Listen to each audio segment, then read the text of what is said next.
donc essayer de présenter le système éducatif en Israël par rapport au système éducatif tel que nous l'avons connu précédemment en France.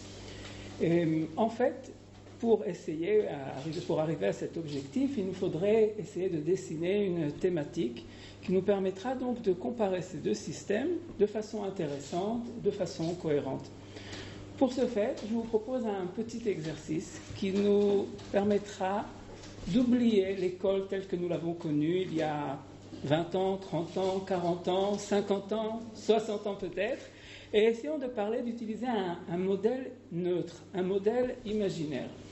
Je vais donc vous inviter à rentrer dans une classe d'école telle qu'elle est représentée sur cette gravure. Il s'agit d'une gravure sur bois qui présente une école dans la ville de Vilna, en Lituanie, à la fin du XIXe siècle.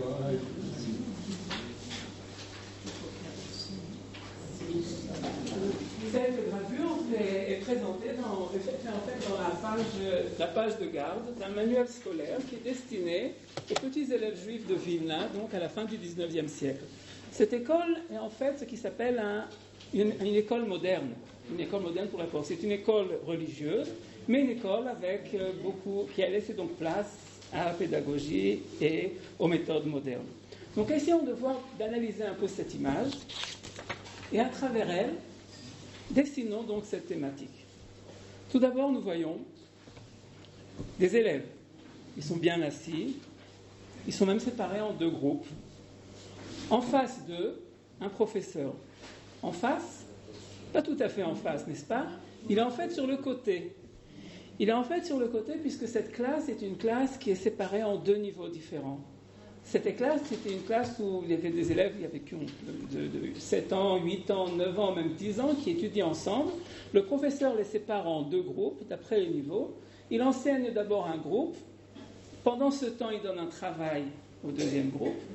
Et ensuite, il se passe de l'autre côté de la table de façon à enseigner au deuxième groupe et à donner un travail au petit groupe. Vous pouvez voir effectivement comme les élèves qui sont assis sur notre gauche ont les mains sous la table, puisqu'ils écoutent le professeur. Par contre, les élèves de l'autre côté sont en train d'écrire. Une classe, des élèves, un professeur, mais également un tableau, ou même en fait deux tableaux. Sur ces tableaux, la leçon de la journée.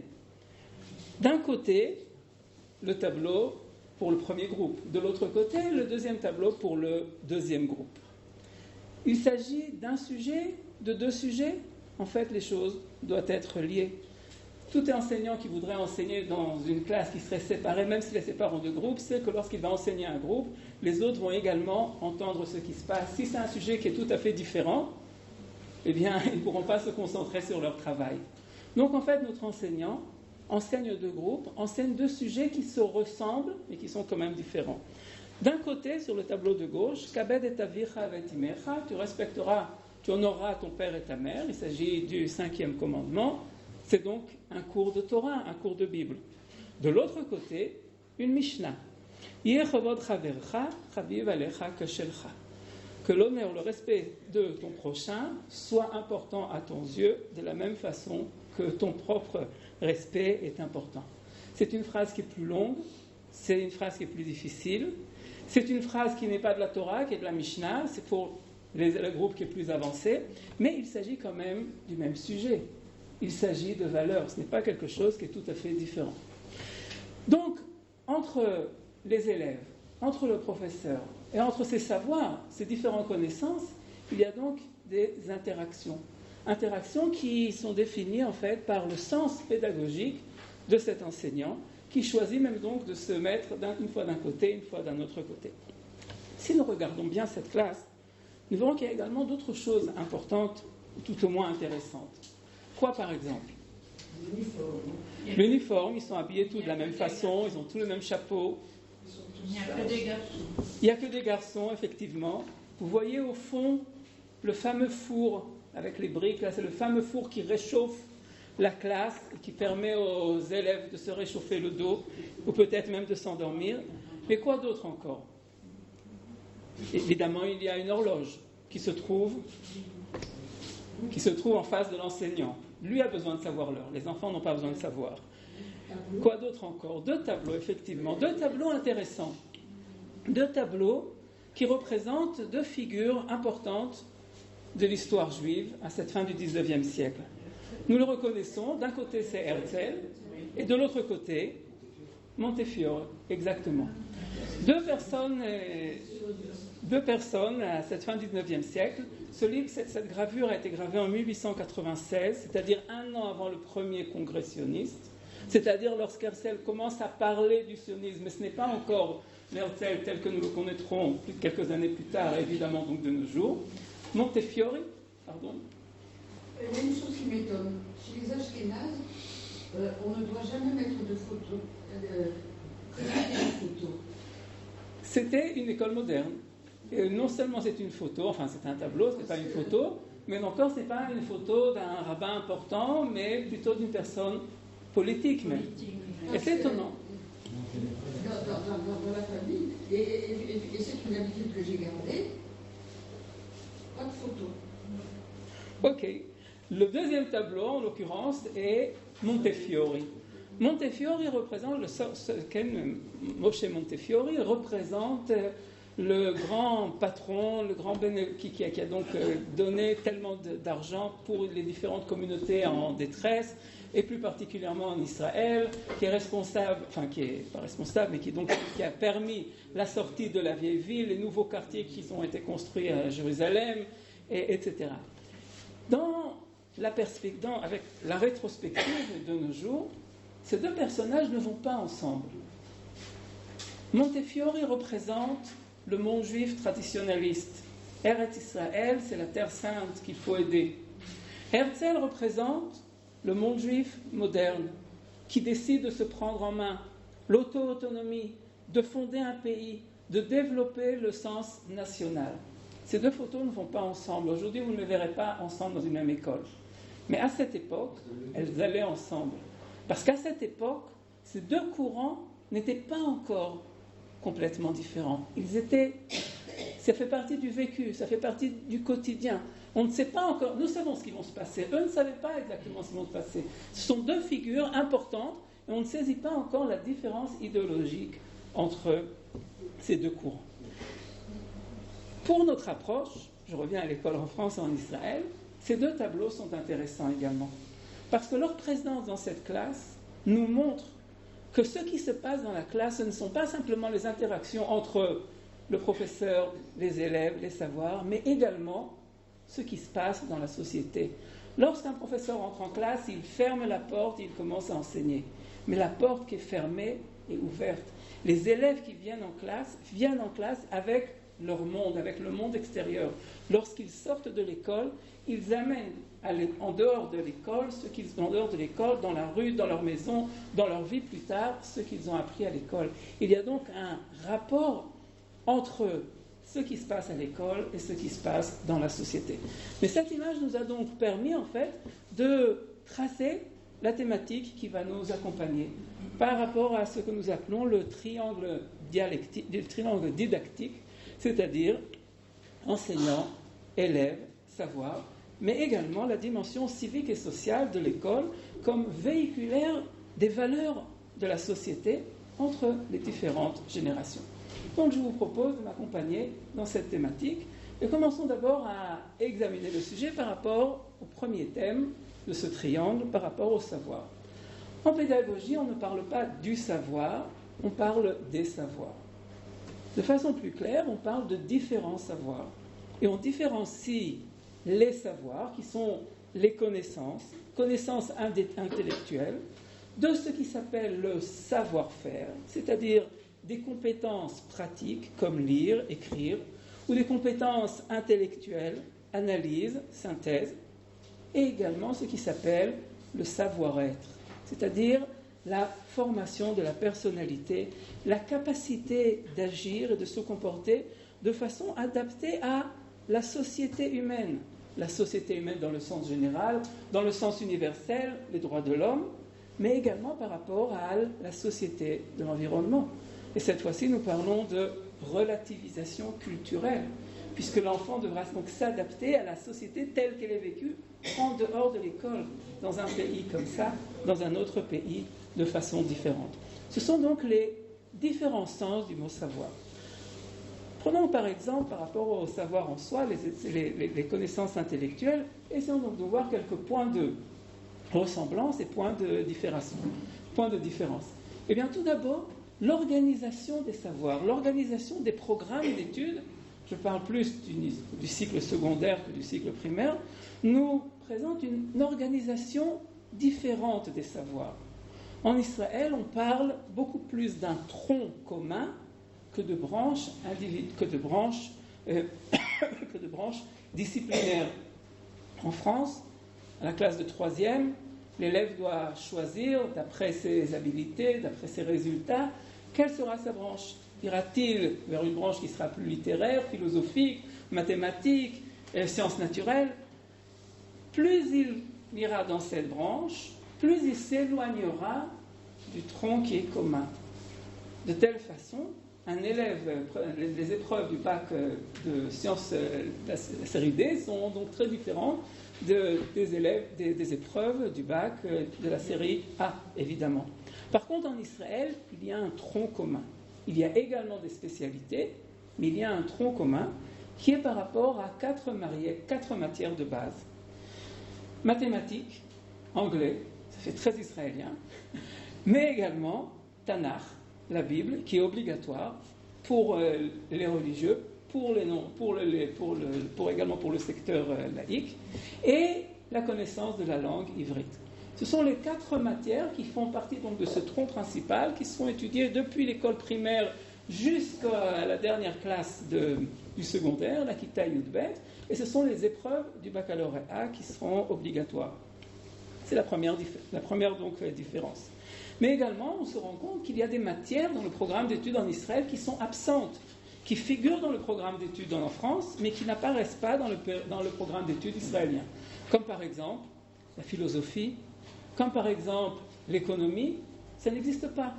Ça n'existe pas en Israël. Ça ne fait pas partie des matières qui sont étudiées, même en option, dans les lycées.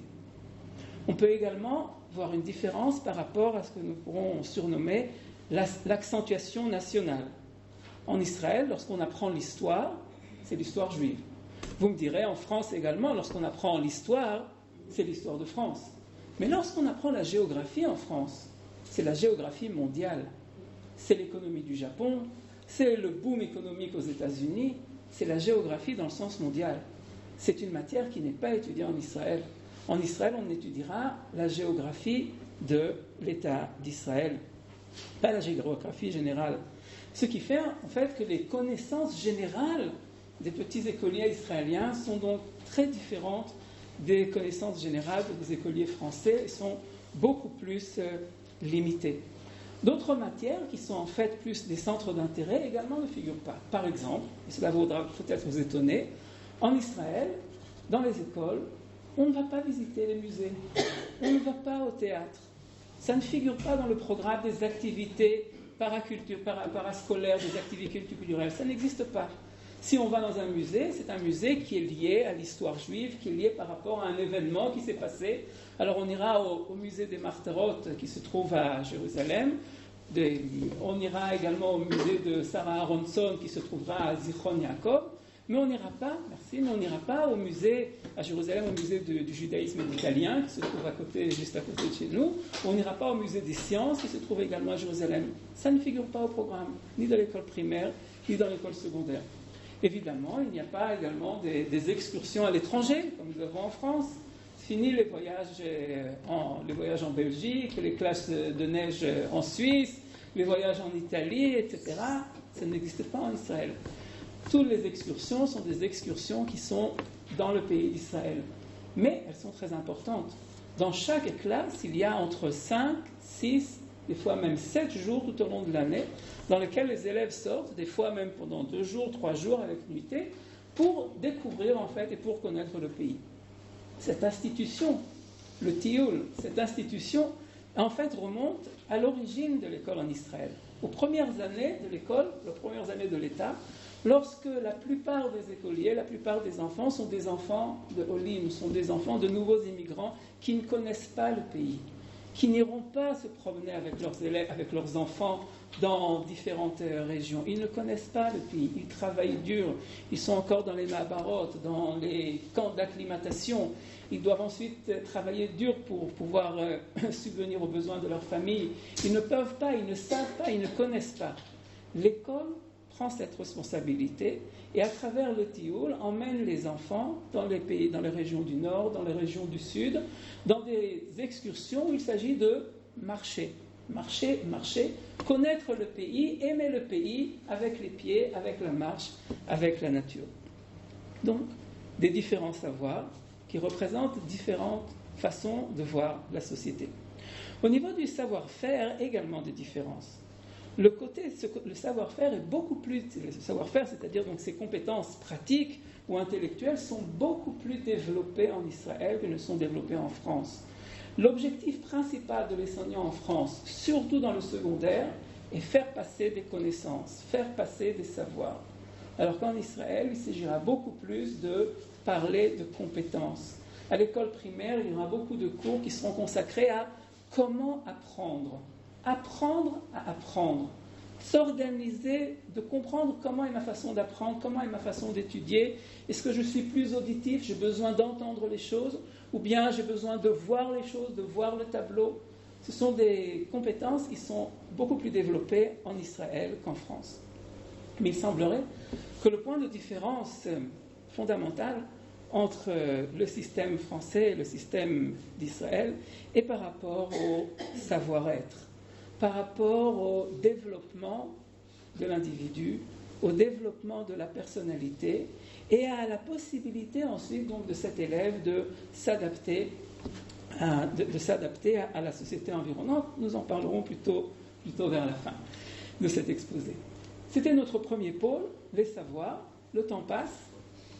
Essayons donc de voir un peu ce qui se passe au niveau de l'enseignant. Je voudrais parler, pour présenter l'enseignant, tout d'abord de l'identité professionnelle de l'enseignant. De qui s'agit-il ? Je parle des enseignants de nos jours, je parle également de cet enseignant. S'agit-il d'une vocation ? S'agit-il d'un art ? Est-ce un métier, un apprentissage lié à l'expérience ? Notre enseignant ici n'a pas reçu de formation professionnelle. Notre enseignant, comme la plupart des enseignants, ont une identité professionnelle qui est fondée sur un mimétisme, c'est-à-dire ils enseignent de la même façon qu'ils ont été enseignés. Ils rentrent dans les chaussures de leur enseignant, ils répètent les mêmes choses et ils, surtout pas seulement répéter les mêmes connaissances, mais ils, en fait, également présentent le même style d'enseignement. De temps en temps, pourtant, cependant, certains enseignants, peut-être liés par rapport à la vocation, sont plus créatifs et donc ont des idées, et ils changent. Comme cet enseignant qui, d'un côté, n'a pas reçu de formation professionnelle, mais d'un autre côté, a essayé donc d'adapter son école à des tendances modernes dont il a entendu parler. Ce n'est pas comme ça qu'il a enseigné, ce n'est pas comme ça que lui a été élève. Donc il a peut-être lu dans certains manuels qui étaient destinés à cette époque, et de telle façon, donc, à une entité professionnelle qui est d'un côté liée à sa formation professionnelle, mais également à un comportement professionnel qu'il a eu par rapport à l'expérience et également par rapport à sa possibilité donc d'imaginer et de créer. La formation professionnelle des enseignants en France et en Israël est également très différente. En France, pour le primaire, il s'agit d'un diplôme d'État qui est concentré surtout sur la pédagogie. Par contre, pour enseigner dans le secondaire, pour être professeur titulaire, il faut se présenter à un concours qui s'appelle le CAPES. Et une des conditions est d'avoir le bac plus 5 ans d'université, c'est-à-dire le niveau de maîtrise, et ensuite donc de présenter ce concours, écrire un mémoire, entrer dans une période de stage, etc., etc. Par contre, en Israël, pour être enseignant, également dans le secondaire, il s'agit d'avoir un diplôme intégratif qui comporte également une matière, par exemple la mathématique, ou bien l'histoire, ou bien la littérature, également la pédagogie, et également, tout au long de 4 années, une expérience scolaire. C'est donc une formation qui est beaucoup plus intégrative et qui lie d'un côté les connaissances avec la pédagogie. Contrairement à ce qui se passe en France, où la formation en soi, la préparation au CAPES est consacrée à la pédagogie, mais c'est une petite part de la formation générale de l'enseignant qui a accumulé la plupart de ses savoirs à l'université pendant son cursus universitaire tout au long de 5 ans. Cette formation va se répercuter également sur sa méthode d'enseignement et sur le niveau d'enseignement. Dans le secondaire, en France, l'enseignant va d'un certain côté imiter également ses enseignants à l'université. Il va viser haut, il va enseigner à un haut niveau. Il va essayer de voir dans la classe, sur une classe de 30 élèves, qui sont les 5 élèves, 7 élèves, 10 élèves qui sont les plus doués, qui sont les plus intéressés. Et il va établir un dialogue avec eux. Qu'est-ce qui se passe avec les autres élèves? Et bien petit à petit, ils vont essayer plus ou moins de comprendre ce qui se passe, plus ou moins réussir, ou peut-être pas. Alors qu'en Israël, l'enseignant, qui a donc une formation pédagogique, a une vision d'ensemble de la classe. Et dans cette classe de 30 élèves, il va essayer de viser non pas 10, non pas 5, non pas 10, mais entre 15 et 20. Non pas par le haut, mais par le milieu. Il s'agit de 15 et 20 élèves qui sont en fait la moyenne. Qui va être perdu? Les surdoués, les meilleurs élèves, qui vont avoir l'impression que je voudrais beaucoup plus que ce qui se passe, je suis intéressé plus, mais la classe ne me donne pas. Ou bien d'un autre côté, les élèves qui ont de plus grandes difficultés et qui, même à ça, même à ce niveau donc moyen, n'arriveront pas. Ce qui donc va donner une image différente du niveau scolaire. D'un certain côté, donc en France, on aura donc un niveau scolaire qui est plus élevé, un professeur qui va préparer ses cours d'histoire, ses cours de philosophie, ses cours de géographie ou ses cours de sciences naturelles, de la même façon qu'il a vu ses professeurs à l'université, qui va enseigner les mêmes choses, qui va utiliser le même vocabulaire, même s'il est beaucoup plus élevé que ses élèves de classe de 3e ou de classe de seconde. Alors que par contre en Israël, le professeur c'est peut-être beaucoup, mais il va enseigner beaucoup moins, puisqu'il va essayer d'avoir la classe avec lui, la plus grande partie donc de la classe. Donc la formation professionnelle répercute sur le niveau des connaissances. Le comportement professionnel de l'enseignant est également lié à cette différence fondamentale de la formation professionnelle. Le professeur en Israël, qui a donc reçu dans sa formation une part importante de pédagogie, prend la direction de sa classe, pas seulement au niveau des savoirs, mais également au niveau de la discipline. Contrairement au système éducatif en France, où le professeur, qui est un petit professeur d'université, il est agrégé, qui enseigne maintenant donc dans un lycée, est responsable uniquement de l'enseignement, mais non pas de la discipline. Et à l'intérieur de l'école, vous aurez le corps enseignant, responsable de l'enseignement, par rapport au corps des responsables de la discipline, avec le directeur de discipline, avec les surveillants, etc. etc. Lors d'une interrogation, le professeur en France va demander à un surveillant de venir, parce que lui est responsable. S'il n'arrive pas à enseigner parce que les élèves vont trop sur la place, il va aller se plaindre au directeur de discipline, qui va rentrer et qui va punir les élèves. En Israël, ça n'existe pas. Il n'y a qu'une seule fonction. C'est l'enseignant qui est l'éducateur, qui est appelé Mechaner en Israël.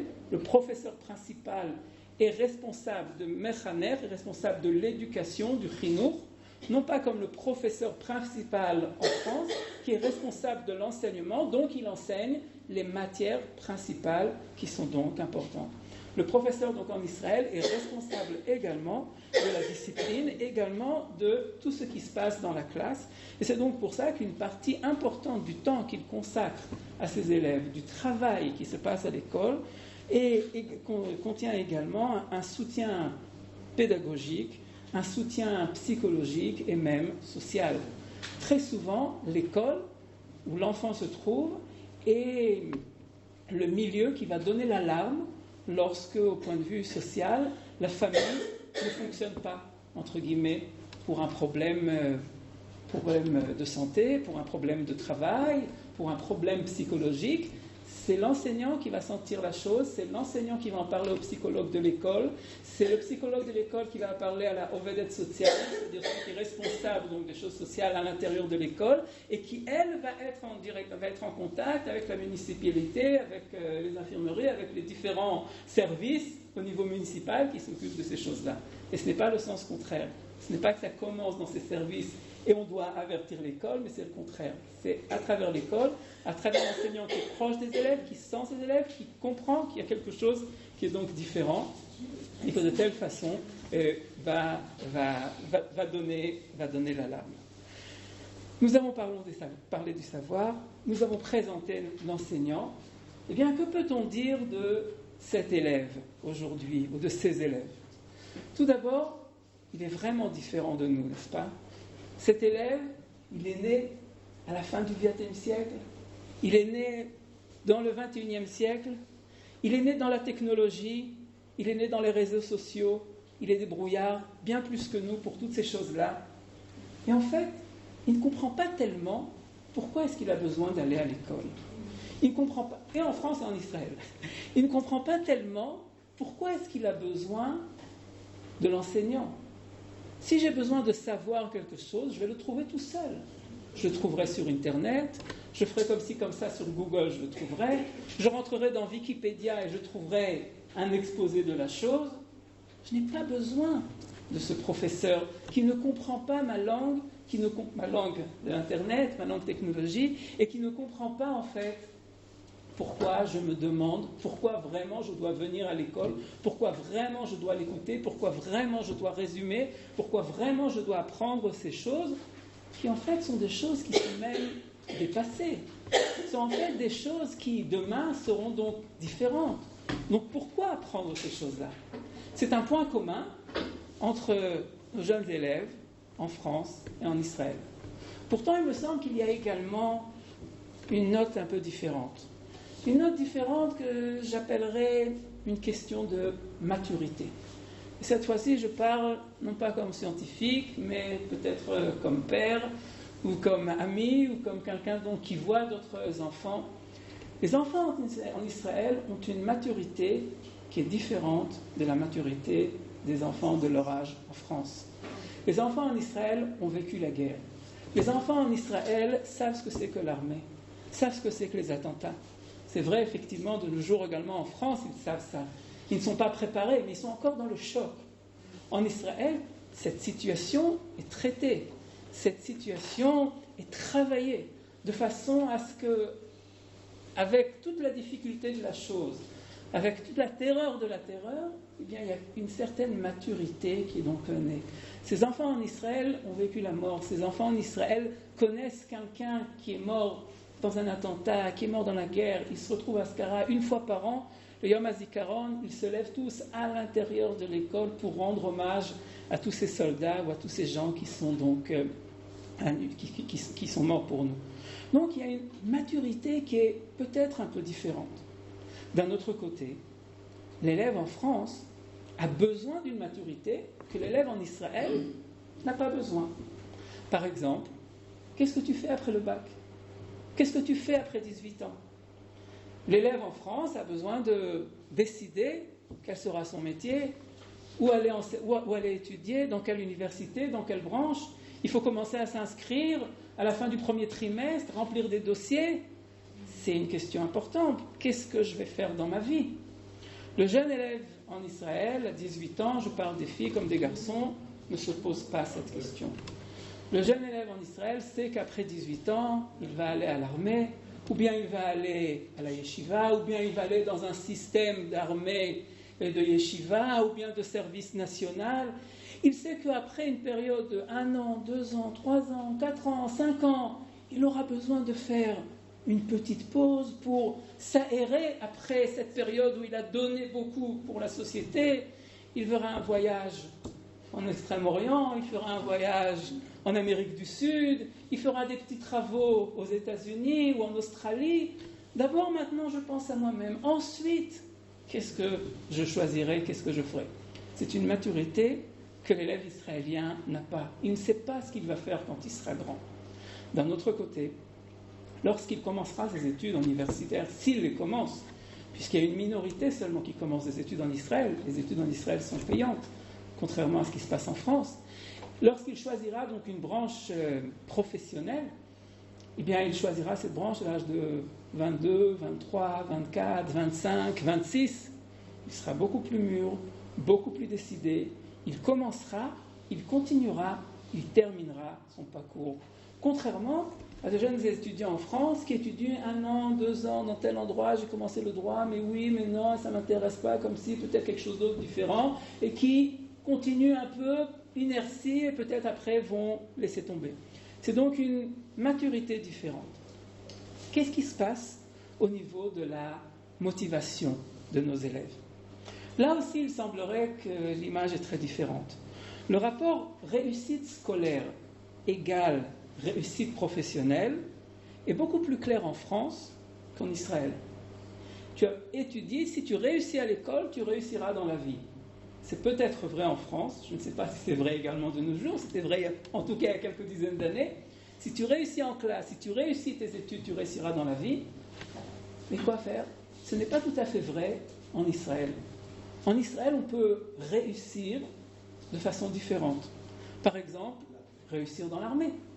L'armée, grande motivation, l'armée est un service obligatoire, mais il y a une possibilité d'allonger ce service obligatoire pour qui va décider d'être officier.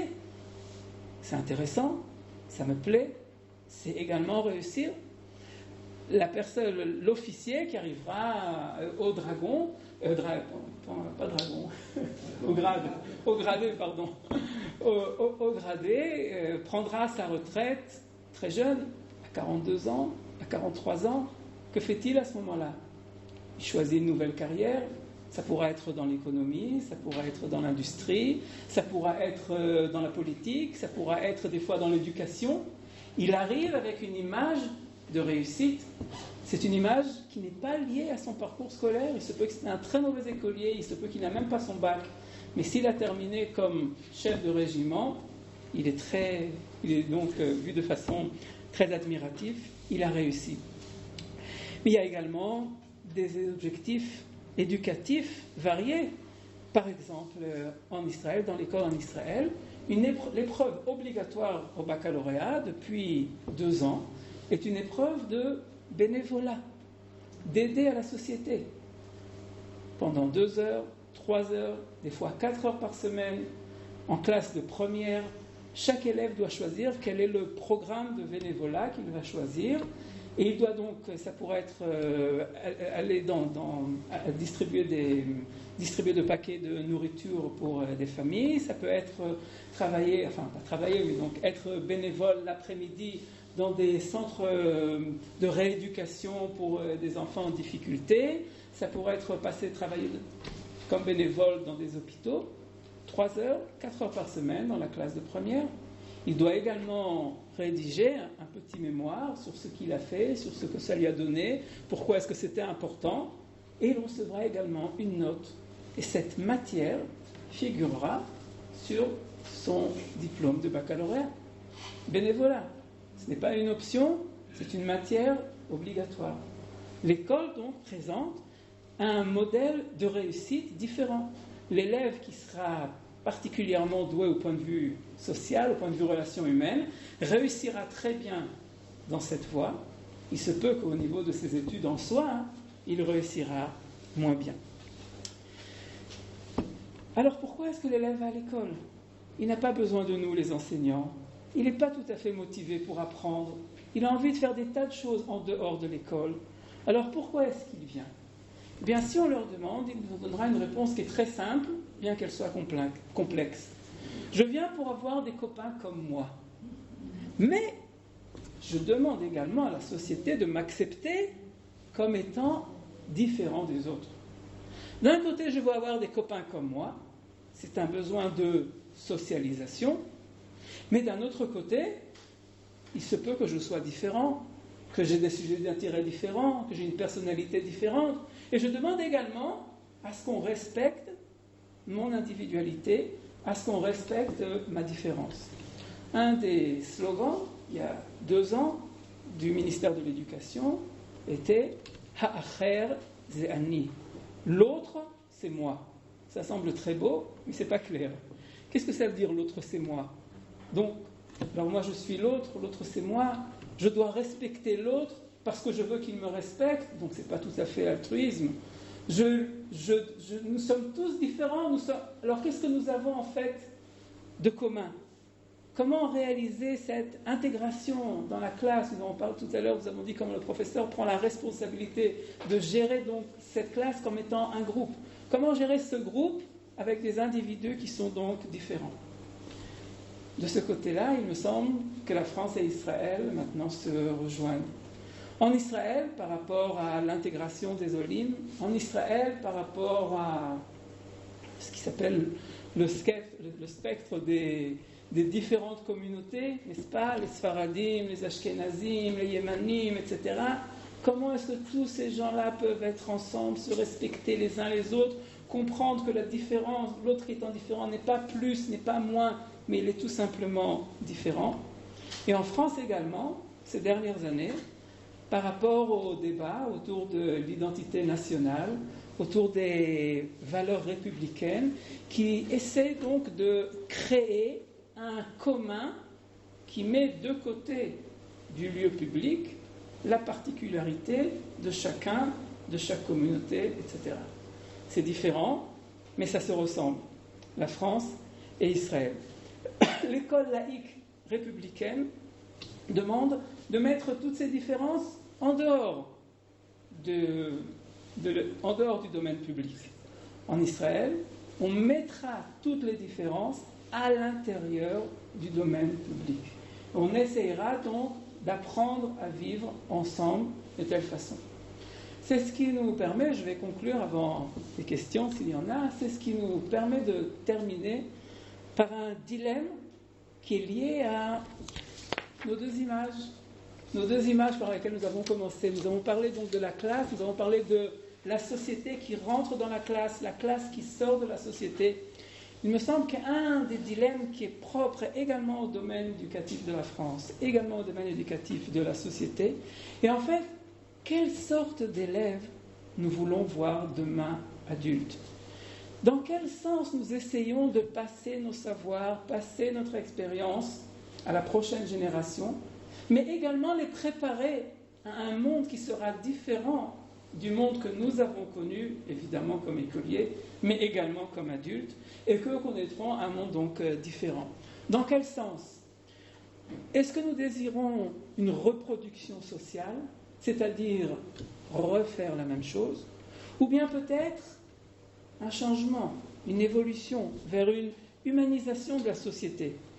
En d'autres termes, est-ce que nous désirons un citoyen respectueux de l'ordre public, qui a confiance dans l'intégrité des dirigeants politiques, ou bien est-ce que nous voulons élever, éduquer un révolutionnaire manifestant contre les inégalités sociales, contre l'hypocrisie du discours politique, et qui voudrait donc voir le monde de demain comme un monde qui serait meilleur que le monde d'aujourd'hui? C'est un dilemme qui me semble qui est représentatif également de ce qui se passe en France, également de ce qui se passe en Israël, et peut-être même dans chaque société en tant que telle. Voilà, j'ai donc essayé de tracer en quelques lignes générales, avec quelques exemples particuliers, les ressemblances et différences entre Israël et la France. Si vous avez quelques questions, je suis à votre disposition. C'est Mizrahi de Bakasha.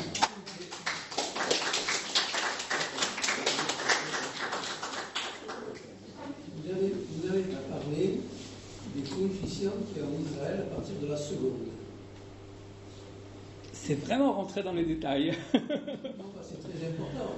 C'est vraiment rentrer dans les détails. Si on a un coefficient 5, c'est énorme la différence de connaissances. Hein. Oui, alors. D'autant plus que quand vous avez des lycées qui ont pas mal d'argent, moi j'ai un petit-fils en français, il avait coefficient 5, il était le seul élève.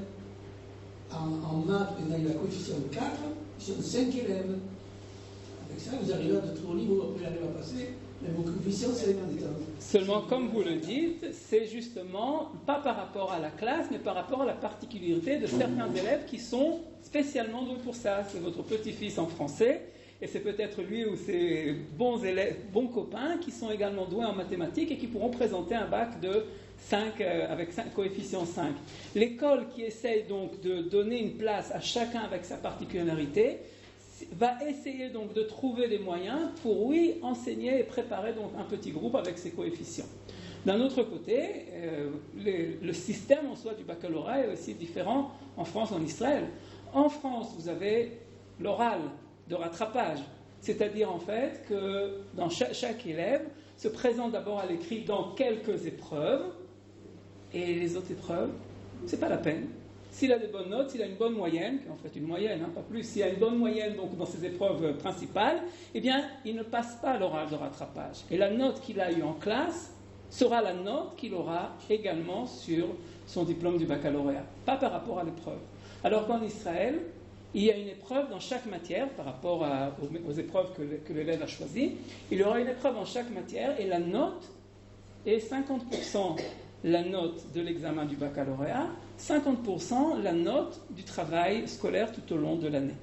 C'est donc donner une importance au continu scolaire, plus qu'à l'épreuve en soi. Fernand.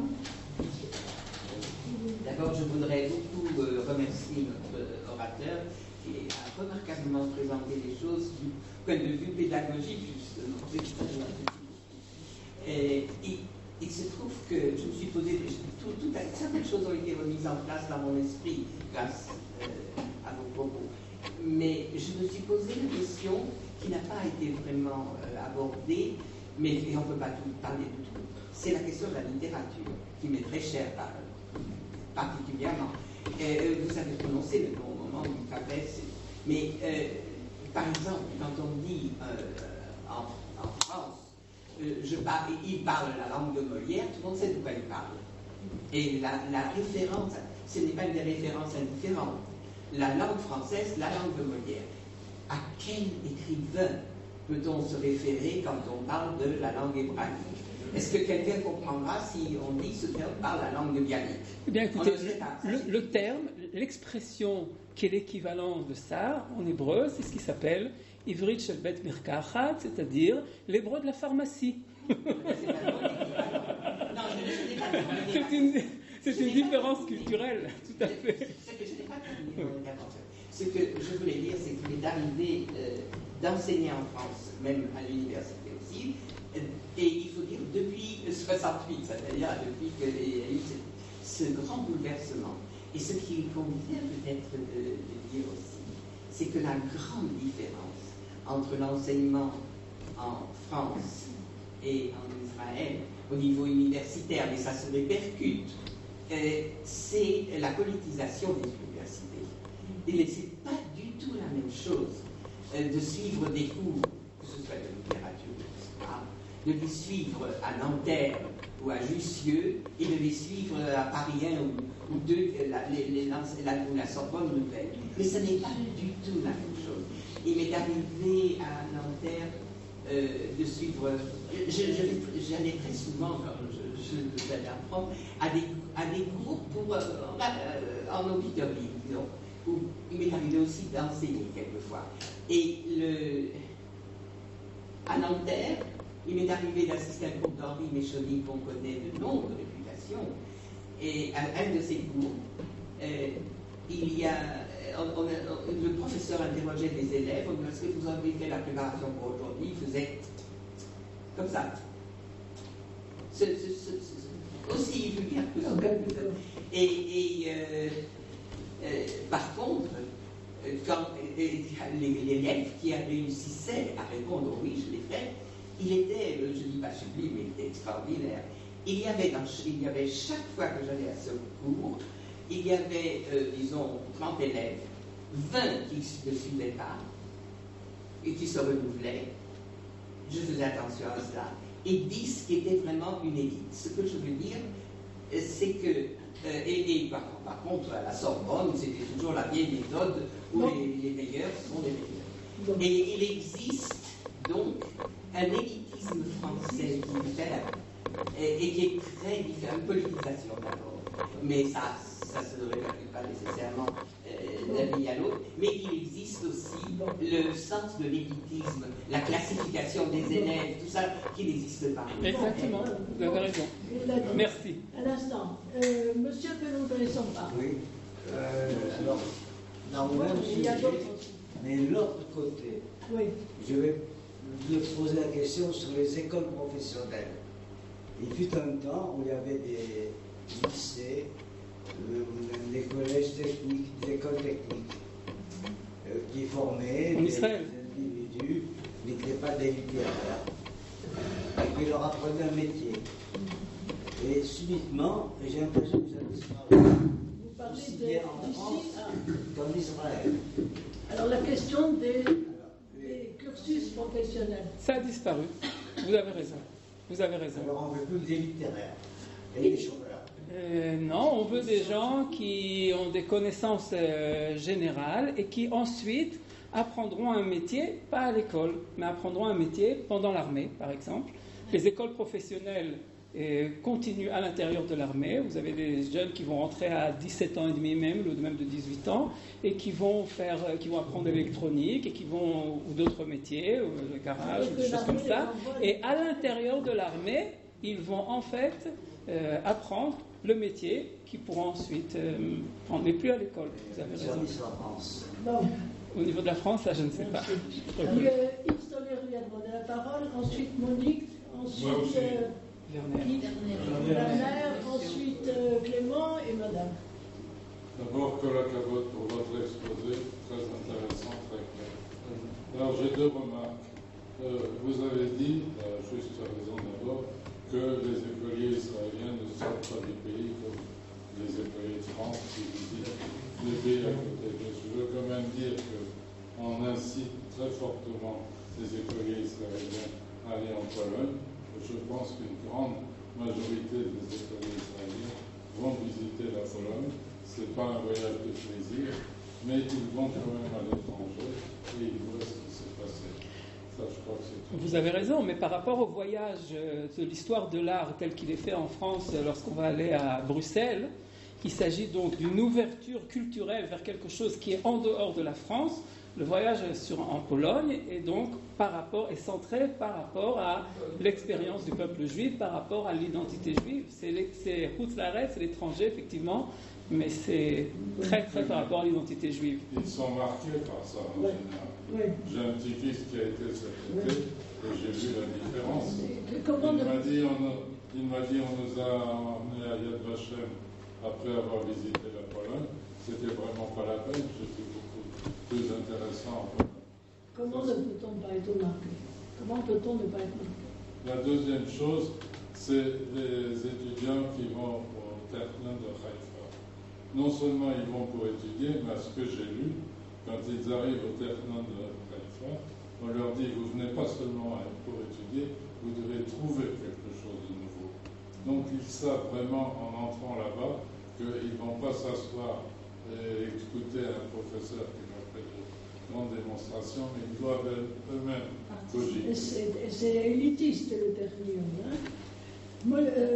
Nicole Malavey. Donc moi, il y a une chose que je comprends pas dans le système éducatif israélien, c'est le psychométrique.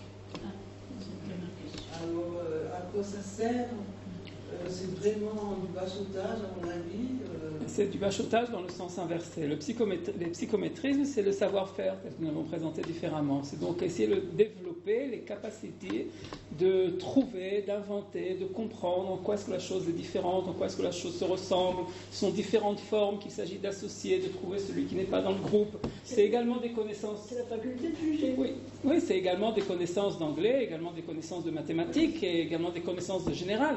Mais c'est surtout par rapport à ces capacités. C'est essayer en fait de donner une deuxième chance. C'est-à-dire l'acceptation à l'université en Israël n'est pas uniquement par rapport au bac. Entre parenthèses, puisque la moitié de la note du baccalauréat est une note qui a été donnée par l'école, peut-être qu'ils ont été très gentils avec certains élèves, mais essayer donc de voir comment est-ce que ce futur étudiant, est-ce qu'il a vraiment la capacité d'étudier, d'apprendre, de continuer, etc. etc. Et donc même quelqu'un qui a donc des bons résultats au baccalauréat devra faire des psychométries pour entrer à l'université, et même quelqu'un qui aura donc des mauvais résultats au baccalauréat peut améliorer ses chances, deuxième chance, lorsqu'il fera les psychométriques, pas 2 mois après avoir fait son bac, avant la rentrée universitaire à 18 ans, mais 3 ans, 4 ans, 5 ans après. Il le fera. Maintenant, effectivement, c'est devenu une sorte de bachotage. Vous avez raison. Alors, oui, Werner. Moi aussi, je voudrais d'abord te remercier pour ton exposé très très brillant. Et j'ai compris, d'après ce que tu as expliqué, que la différence entre l'enseignement en Israël et en France, c'est qu'en Israël, on cherche à former des individus qui sont intégrés dans la société, qui connaissent... Plus que des bonnes têtes. Attends, je veux en venir, c'est que malheureusement, nous sommes ici dans un pays qui est dans le Proche-Orient et l'arabe n'est pas enseigné. Je considère cela comme un scandale que l'arabe ne soit pas obligatoire, et j'aimerais bien connaître ton opinion sur le sujet. C'est faussement obligatoire. Vous avez raison, on a parlé tout à l'heure de ce tronc commun des différentes matières. Alors, après les mathématiques, l'anglais. Mais la deuxième langue en Israël, officielle, c'est l'arabe. Et elle ne fait pas partie. Elle ne fait pas partie, effectivement. Elle est enseignée pendant les écoles primaires au CE1, CE2, 1 heure par semaine, 2 heures par semaine, sans plus. Ils ne le font pas pour des raisons budgétaires ou politiques. Mais officiellement, par le ministère de l'Éducation, c'est obligatoire. 1 an. Bon, Clément, tu as une question ou tu as renoncé? Non, je vais pas renoncer. Le dernier était pressé de parler, donc je vais laisser ma place avec grand plaisir. Voilà, Clément. D'abord, comme tout le monde, merci, mais ça c'est traditionnel, je remercie à chaque conférencier, que cette fois-ci c'est vrai. À effacer du protocole. Je regrette qu'il n'y ait pas eu plus de gens, mais ils ont raté quelque chose, et c'est bien pour eux. D'abord une petite remarque. Si je pose la question à mes petits-enfants, et j'en ai un bon nombre, pourquoi tu vas à l'école? Il ne me dira pas parce que je vais être avec des amis. Je suis vraiment désolé. Il me dira parce que papa et maman m'obligent. Il est trop bon garçon. Il est trop bon garçon. C'est ça sa réponse. Il préférerait être à la maison avec son machin truc là. Et donc ça c'est pas vraiment. Deuxièmement, je regrette d'un manque de l'intervention que vous avez faite, c'est les troncs différents de l'enseignement en Israël. Vous avez parlé de l'enseignement général, Filoni ou Filoni, je ne sais pas quoi. Vous n'avez pas du tout parlé de l'enseignement haridi, religieux, qui n'ont pas de tronc commun, ou seulement le Tanakh. Et j'ai des petits-enfants qui sont dans les deux, et je vois vraiment la différence de savoir de l'un et de savoir de l'autre. Et cela, c'est quand même un groupe important de la communauté israélienne. Et je considère qu'ils sont en dehors de tout ce que vous avez dit, ou j'ai mal compris. Permettez donc effectivement de rajouter une phrase importante. L'école de la République est l'école laïque. C'est l'école communale, c'est l'école laïque, c'est l'école où vont donc tous les petits Français. Non. Certains peuvent aller à l'école privée. L'école privée, sous contrat, sans contrat, si elle est en contrat, c'est donc il y a une partie importante, etc.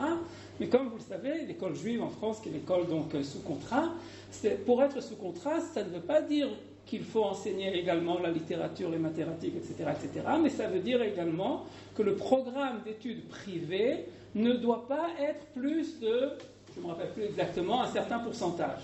C'est donc en fait vouloir limiter le côté particulier. En Israël, l'école nationale n'est pas laïque. L'école nationale est une école qui est divisée en 3 secteurs. Le secteur mamlarti, laïque, le secteur mamlarti dati, qui est nationaliste, donc religieux, et le secteur arabe. Il y a également des écoles privées. Dans les écoles privées, vous trouverez donc les écoles Haredim, telles que vous avez dit. Dans ces écoles privées, vous avez également donc deux branches. L'école qui est privée sous contrat, entre guillemets, ce qui voudra donc dire qu'il y aura quand même des matières générales, mais au niveau de l'enseignement juif, faites ce que vous voulez, comme vous voulez, autant que vous voulez, et demandez aux parents de payer. Contrairement donc à l'école privée en France, qui va demander à dire le côté particulier, vous ne faites pas plus que tel et tel pourcentage. L'école privée donc en Israël prendra plus. Et la deuxième branche de l'école privée en Israël, ce qui est encore plus que Haredi, ce sera l'école qui ne recevra que très peu d'argent de l'État et qui fera en fait ce qu'elle veut avec un contrôle uniquement par rapport à la qualité des locaux et des sanitaires et des choses comme ça, mais pas au point de vue pédagogique, pas au point de vue donc, des programmes. Donc l'école nationale en soi est une école qui est sectorielle. Et le contrôle de l'État est par rapport au niveau pédagogique si l'école est nationale. Mais si c'est une école privée, c'est moins au niveau pédagogique et plus au niveau d'autres choses. Contrairement à la France, où donc l'école laïque et l'école générale. L'école privée est de l'autre côté. Madame, vous aviez une question? Non, c'était le rapport au test psychométrique. David, Jean-Marc et Marguerite et grand rabbin Amar. Ben, tu as un grand succès. Votre bel exposé m'a évoqué trois réflexions. Deux sur l'école israélienne, le système israélien, et une sur le système français. Je commence par le négatif. Du système israélien, il y a un problème au niveau des professeurs qui ont justement la Théodatora, cette formation pédagogique généraliste et pas spécialisée. Le résultat fait qu'on prend un peu n'importe qui pour enseigner n'importe quoi. C'est une constatation que je vois dans toutes les écoles. J'ai vu avec mes enfants, mais un peu partout. On peut prendre quelqu'un qui a la Théodatora. Bon, puisque tu as ça, tu vas enseigner l'anglais. Je connais rien en anglais. C'est pas grave, tu vas préparer les cours tout seul et tu te débrouilles très bien. C'est une des réalités Par contre, l'aspect positif, c'est que ici on ne redouble pas. Et ça évite d'un point de vue psychologique des tragédies, comme on peut le voir en France, où il y a des enfants qui peuvent être brisés, qui par toute leur vie se sentiront infériorisés, laminés parce qu'ils ont doublé une classe, deux classes, trois classes. Bon, on les prendra pour des moins que rien. Et ici, c'est vrai qu'il n'y a pas ce problème-là. Le pendant de ça en France, c'est que cette tragédie, le top de cette tragédie, c'est une question, c'est qu'il y a 10 ans en France, dans les écoles prépa, l'aboutissement de ce drame, c'est que je sais qu'il y avait entre 5 et 10 suicides par an en Hippocagne, parce que le système brisait tellement les gens qu'il y en a qui n'en pouvaient plus. Je ne sais pas ce qu'il en est aujourd'hui, si ça existe encore, mais c'est un système criminel. Il y avait quand même 3,5 ou 5,5. Ça y est, je l'ai fini. Oui, 3,5 ou 5,5. Tu n'étais pas obligé de redoubler immédiatement. Ah. Enfin, tu pouvais redoubler une fois, je veux dire. En prépa, c'était redoubler une fois. Aujourd'hui, je ne sais pas s'il y a encore des suicides, mais il y en a eu. D'accord. Et l'État autorise ce système. Ouais. Je ne sais pas s'il y en a aujourd'hui. Tu as bien fait de poser la question. Jean-Marc, Alors, merci pour cet exposé, parce que c'est clair et précis, et ça nous a beaucoup éclairé. Je voulais, sans ouvrir de polémique, je voulais savoir un petit peu comment vous concevez la fracture qu'il y a entre le monde des yeshivot et de l'évolution des élèves de ces yeshivot dans la société israélienne et le monde non juif, donc de l'étude d'école normale, si je peux m'exprimer ainsi, l'école de l'État. Comment tout ça, d'après votre expérience, comment tout ça s'embringue après dans la société? Tout ça s'embringue de façon complexe. Non, pardon, juif, pardon. Religieux ou non religieux, excusez-moi. Tout ça s'embringue, comme vous dites, de façon assez complexe et avec beaucoup de modes différentes. Nous, par exemple, donc à l'Institut Herzog, où je travaille, qui se trouve juste à côté d'ici, à Echal Shlomo, nous avons emménagé il y a moins d'un mois.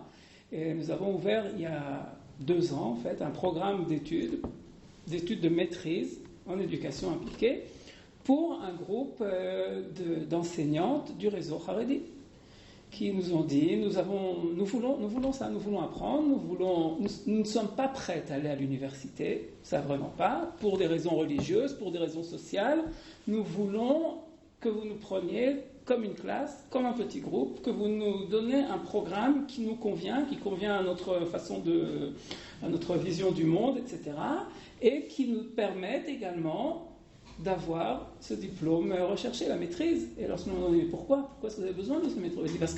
Parce que c'est la possibilité d'accéder ensuite à des postes de direction dans les écoles Haredi, puisqu'il y a quand même un contrôle pédagogique, nous l'avons dit précédemment, donc ce contrôle pédagogique en tourne, et en fait, la direction d'école doit avoir donc une maîtrise. L'enseignant non, mais le directrice oui, donc c'est pour ça, donc elles le veulent.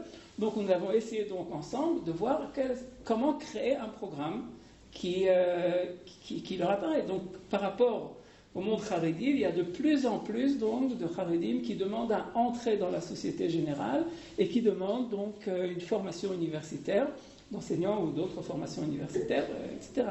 D'un autre côté, dans le monde non religieux, dans le monde laïque, le ministère de l'Éducation, le ministre donc Bennett, a déclaré déjà l'année dernière comme quoi il va y avoir une nouvelle matière qui s'appellera Tarbut Yehudit Israélite, c'est-à-dire culture juive et israélienne, qui sera une matière obligatoire dans toutes les classes et dans laquelle on pourra étudier également, M. Assouline, également le Midrash de Hiram tel qu'il a été rapporté dans le Midrash, mais également des textes de Bialik, également des textes sur le Shabbat, et également des textes sur la nature en Israël, etc. etc. Donc c'est une nouvelle matière. Mais comme j'ai dit tout à l'heure, c'est également très politique. C'est une nouvelle matière, mais qui va enseigner? Mais quelle sera la formation? Alors il y a tout d'un coup des budgets qui ont été lancés là-dessus, et essayer de demander qui peut faire une formation, quel institut, combien de temps est-ce que ça prend, donner des bourses pour qu'il y ait des gens qui viennent apprendre, etc. etc. Donc oui, il y a des changements, mais ça ressemble à ce qui s'est passé déjà il y a quelques années, quoique c'est un peu différent, et sans doute dans quelques années, il y aura une nouvelle mode, un nouveau programme et des nouveaux budgets. Margaline, tu veux parler? Oui, je voudrais savoir, que pensez-vous de la méthode Feuerstein? Est-ce qu'elle a beaucoup apporté dans la structure au niveau du primaire et ensuite au niveau du secondaire? Parce que je sais que par rapport à la France, elle était beaucoup plus en avance. La méthode Feuerstein, de ce qui s'appelle, comment ça s'appelle, Hachara Instrumentalite. Je ne sais pas comment elle est traduite en français. C'est ça, c'est apprendre à apprendre. Effectivement, beaucoup de succès en Israël. Il y a beaucoup d'enseignants qui ont demandé des formations là-dessus. Personnellement, j'ai pris également une formation comme ça, et je dois vous dire que je n'ai rien compris. Je le reconnais, je n'ai pas compris comment est-ce que ça marche, je n'ai pas réussi à appliquer ça avec les classes d'élèves. Bon, ça ne veut rien dire.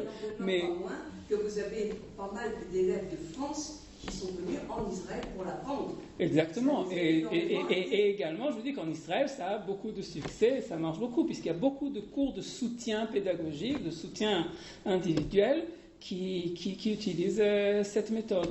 Dans notre institut, un des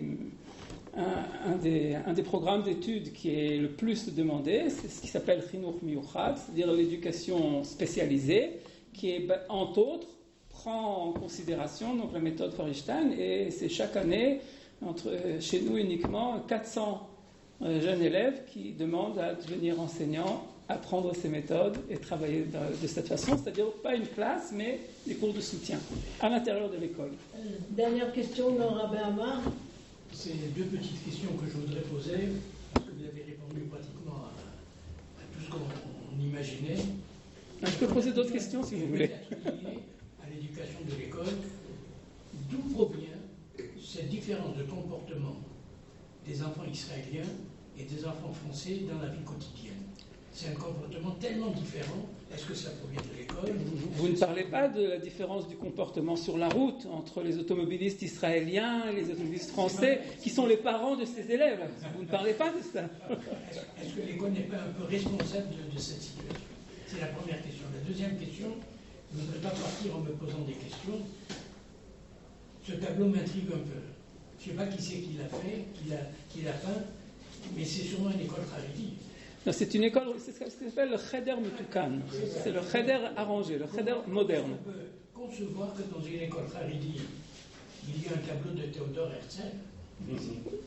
C'est quelque chose d'imaginable.